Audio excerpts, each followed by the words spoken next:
most orgs, you're joining them for some kind of like larger like goal, like maybe like a resume boost or networking. But here it's really like an exploration of like your own values, something that the time that you get to like spend with people just exploring yourself and who you are. On Mondays, we practice more like physical breath work, meditation. That's kind of, we focus on yoga for the body. And then on Wednesdays, we have another session where we have yoga for the mind, where we have a lot of deep discussions on various topics that a lot of times you don't ask yourself. And a lot of times when you have a group or a community that you're asking around with, it's nicer to bounce ideas off of each other. And then on Fridays, we have yoga for the soul, which is mostly focused on music meditation, which is really beautiful. Being a part of this and seeing how much spirituality can like aid you in daily life, how it can be a tool for coping with your life and finding higher meaning in the world and extending in yourself and who you are. And it made me think a lot differently about religions in general. It made me a lot more empathetic to religions. So we have to be able to connect both. And that's why here in Bhakti Yoga Club, we try to specifically focus on the spiritual dharma, the connection of the soul with the Supreme. Is known by many names.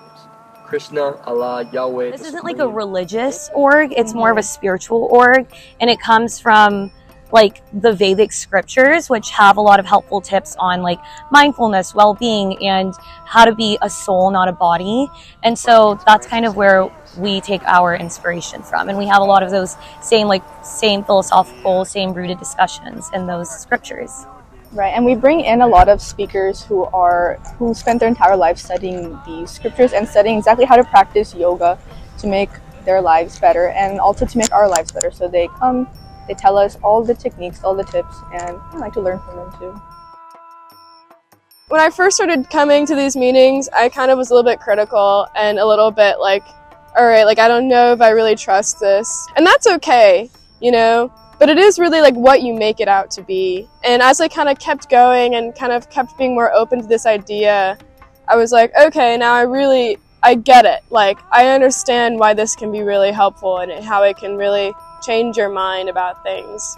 So I hope when people come here, they maybe like inch a little bit more towards like being open-minded towards different ways of perceiving the world and what that means for them.